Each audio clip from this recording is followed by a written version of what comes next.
Mapagpalang araw po sa ating lahat. Ako nga po pala si Angela John Agner at welcome po sa aking 365 Daily Devotion ni Pastor Russell Ocampo. At para po ngayong araw ay January 19, 2025 at ang topic po natin ngayong araw ay Assurance of Salvation. Malalaman mo ba kung ikaw ay ligtas na? And ang scripture po natin ngayong araw ay 1 John chapter 5 to verse 11 to 13. And this is the testimony that God gave us eternal life, and this life is in His Son. Whoever has the Son has life. Whoever does not have the Son of God does not have life. Verse 13, I write this thing to you who believe in the name of Son of God, that you may know that you have eternal life.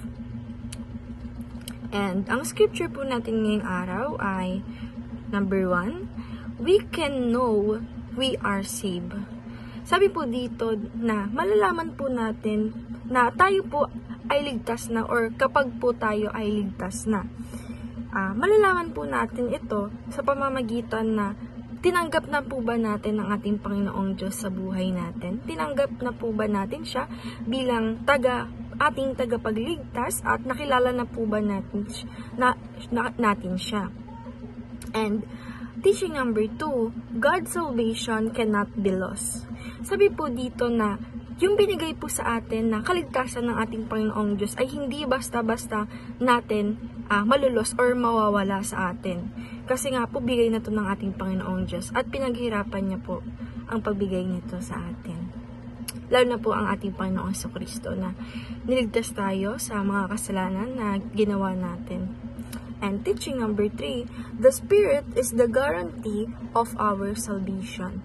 Sabi naman po dito na ang Espiritu Santo ay ito po ang nagpapakita na tayo ay may kaligtasan na.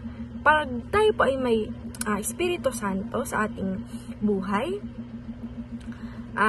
ito po ay nagpapakita na tayo po ay ligtas na at tayo po ay binigyan na ng kaligtasan ng ating Panginoong Diyos.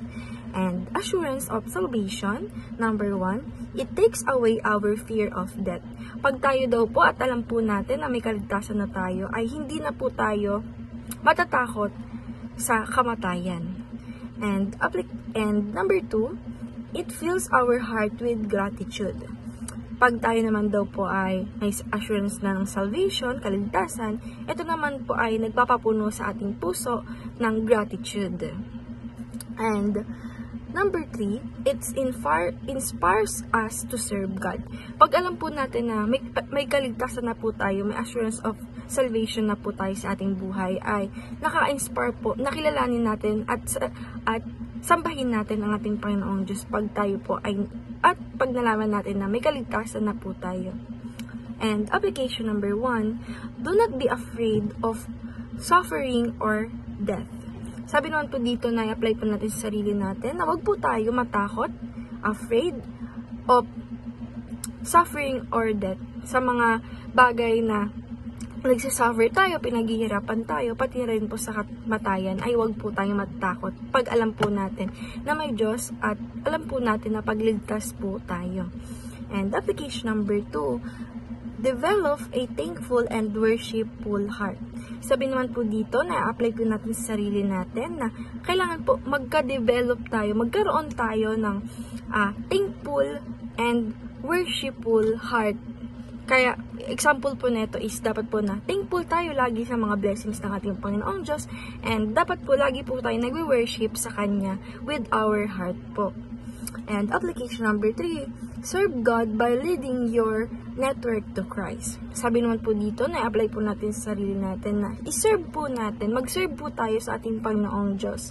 Na ito po ay nagli-lead sa network o pagkikisama natin sa ating Panginoong Jesucristo. And discussion, how does the assurance of salvation help you face challenges or fears in your life? Para po sa akin, para po sa devotion ngayong araw na kapag po alam natin na may assurance of salvation na po tayo sa ating buhay, is nakakatulong po ito para po hindi na po tayo ma-afraid or matakot sa mga bagay na challenges po natin na haharapin sa mga buhay-buhay natin, pati na rin po, hindi na tayo matakot about sa mga death o iba pa pong parang sufferings na madarating sa atin, sa ating buhay kapag po alam po natin or meron na po tayong assurance of salvation sa ating buhay na bigay ng ating Panginoong Hesukristo. And dahil lang po ngayong araw, maraming salamat. God bless.